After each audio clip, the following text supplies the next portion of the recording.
एक व्यक्ति, कोई जिज्ञासु, एक दिन आया। उसका नाम मोलोंक पुत्र था। एक बड़ा ब्राह्मण विद्वान 500 शिष्यों के साथ बुद्ध के पास आया था।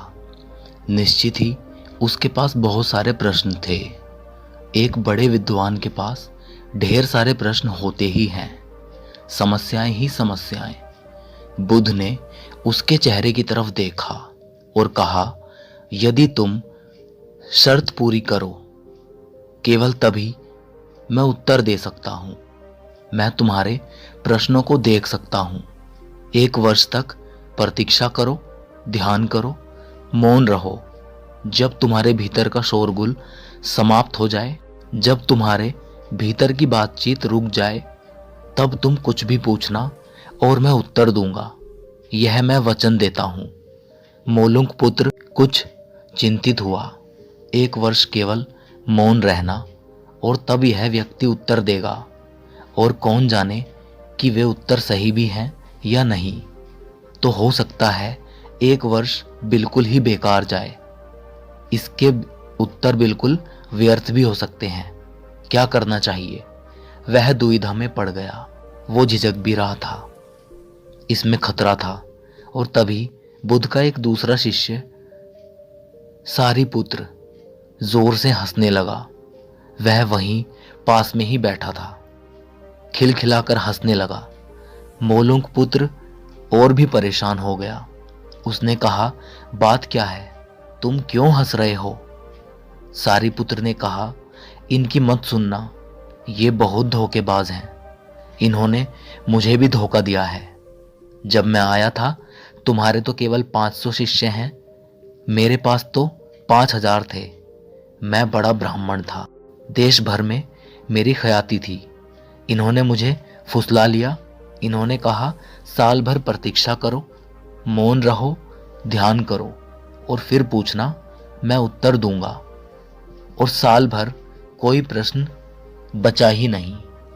तो मैंने कभी कुछ पूछा ही नहीं और इन्होंने कोई उत्तर दिया ही नहीं। यदि तुम पूछना चाहते हो तो अभी पूछ लो। मैं इसी चक्कर में पड़ गया, मुझे इसी तरह इन्होंने धोखा दिया। बुद्ध ने कहा, मैं अपने वचन पर पक्का रहूंगा। यदि तुम पूछते हो तो मैं उत्तर दूंगा। यदि तुम पूछो ही नहीं तो मैं क्या कर सकता हूं? 1 वर्ष बीता। मोलुंक पुत्र ध्यान में उतर गया और मौन होता गया। भीतर की आवाज, बातचीत समाप्त हो गई। भीतर का कोलाहल रुक गया। वह बिल्कुल भूल गया कि कब 1 वर्ष बीत गया। कौन फिक्र करता है? जब प्रश्न ही नहीं रहे तो कौन उत्तरों की फिक्र करता है? एक दिन अचानक बुद्ध ने पूछा, यह वर्ष का अंतिम दिन है। इसी दिन तुम 1 वर्ष पहले यहां आए थे और मैंने तुम्हें वचन दिया था कि 1 वर्ष बाद तुम जो पूछोगे मैं उत्तर दूंगा। मैं उत्तर देने को तैयार हूं। अब तुम प्रश्न पूछो। मोलुंक पुत्र हंसने लगा और उसने कहा, आपने मुझे भी धोखा दिया। वह सारिपुत्र ठीक कहता था। अब कोई प्रश्न ही नहीं है पूछने के लिए, तो मैं क्या पूछूं? मेरे पास पूछने के लिए कुछ भी नहीं है।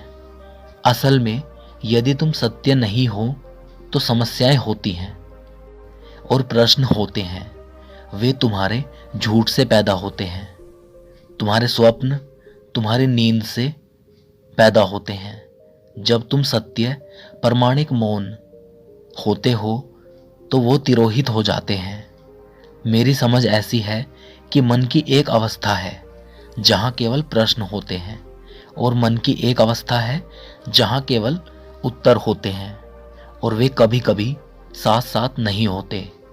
यदि तुम अभी भी पूछ रहे हो तो तुम उत्तर नहीं ग्रहण कर सकते। मैं उत्तर दे सकता हूं, लेकिन तुम उसे नहीं ले सकते। यदि तुम्हारे भीतर प्रश्न उठने बंद हो गए हैं तो मुझे उत्तर देने की कोई जरूरत ही नहीं है। तुम्हें उत्तर मिल जाता है। किसी प्रश्न का उत्तर नहीं दिया जा सकता। मन की एक ऐसी अवस्था उपलब्ध करनी होती है जहां कोई प्रश्न नहीं उठते।